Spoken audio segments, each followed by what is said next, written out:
But you say that they don't really know that it's Charlie Gonzalez. But the truth is, I've got some sort, I'm just going to call it a user ID number. They've got to know who I am, and I'm all these little component parts. Everything, every search that I've ever, they've got to be compiling this profile on me. And so they can't trace it back to a particular user ID. I mean, it wouldn't make any sense otherwise. So they do know who I am. I mean, it's not a quantum leap here to figure that based on all the activities of all these free services, because I've got a lot of people tracking, and I know people don't like the word following my activities, they're compiling this profile. And so when people say, no, it's this anonymous cyberspace, right? I think people still have that concern, Mr. Rothenberg, that they do know who you are, and they are looking into all of your activities. And I'm saying a consumer can agree to that, and we'll be looking at that and exploring it. If you looked at the story this morning, I think Mr. Markey had his own comments on it. I think we need to carefully explore it because of the potential consequences, unintended or otherwise. Well, but let's be careful to separate out what is possible, because everything that you're identifying is certainly possible, to what actually goes on as a matter of consistent practice. As a matter of consistent practice, the only way someone is going to know who you, Mr. Gonzalez, are is if you subscribe to something, if you give your name and your address, but that's different from you just going around surfing on sites, looking at San Antonio bookstores and vacation spots, restaurants, books to buy. At that point, they'll know a lot about some of your preferences, and based on that, advertising will be able to be delivered. But that's a mechanized process that doesn't get at your name or your address or your Social Security number unless somebody actively tries to put one and one together to make three. And we have different components of the Internet that track. I mean, ISP, search engines, applicators, all of them. I mean, everyone that's out there tracks pretty much. I mean, that's the way their business model is formulated. And I know we've been here a long time, but I know, Mr. Carter, I think you have a comment. Yeah, I think I can summarize and speak to some of your points, Chairman Gonzalez. I've maintained that there's only two reasons why people get on the Internet. If you boil down it to a lowest common denominator, you come up with two of them. And the one's pleasure and the other one's pain or problems. And in that context of what you're talking about with respect to tracking, tagging, following, whatever, think in your own personal life, and everybody actually in this room, if you can go back in time just 10 years ago, I would venture to say that your life was less complicated. You spent more time doing certain things, and what's happened is that we've got this compression of information that is ever increasing.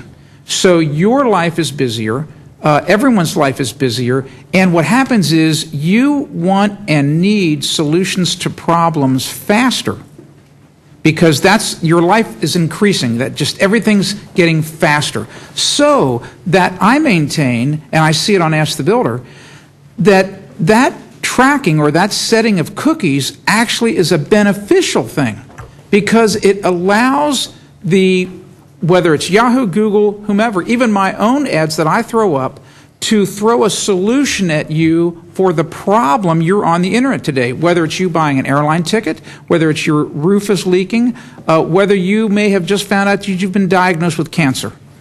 You need help and you need it now. So that type of technology is actually beneficial.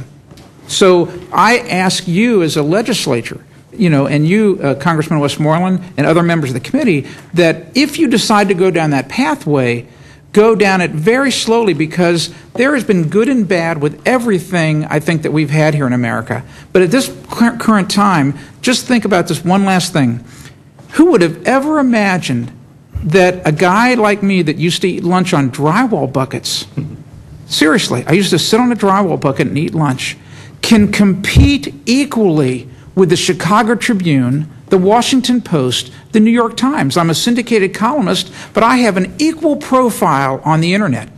maybe in certain respects higher than some of those publications that have been around for years that have millions of dollars of infrastructure. So if you start to tweak this too much or too rapidly or too fast, you could actually make everything go backwards, and that would be a very bad thing for consumers. And I beg you that before you do that, to really get in touch with your constituents and ask them personally. Have some type of town meetings. I'm elected an official myself, actually. I mean, I know how that works, and get in touch with them. Find out how they really use the internet and how it has impacted their life, because those people that are buying those things, they are what have made everybody on this panel successful. So please talk to them as well. I'd just like to add one thing. I, first of all, agree wholeheartedly with everything you said. There's one other thing that hasn't been brought up. Consumers do have the right to opt out. Yes. They can shut off their cookies on their machine. Mm-hmm. Now, granted, you may just read a legal document and just say I agree without actually going through the process, but that's a decision you made. If you have a concern that your private data is out there and that's something that you want to curtail, you have the ability to do that. You may have to do a little research. You may have to find out what the process is for you to opt out. You may have to do a quick Google search and find out how to shut off your cookies. But that's within your power. You are capable of doing that. And based on that fact alone, the value supersedes the damage for me. Actually, also just to reinforce, there's a fair amount of research already out there that says even with the paltry amount of consumer education, that something on the order of 40% of consumers clear out their cookie caches each week.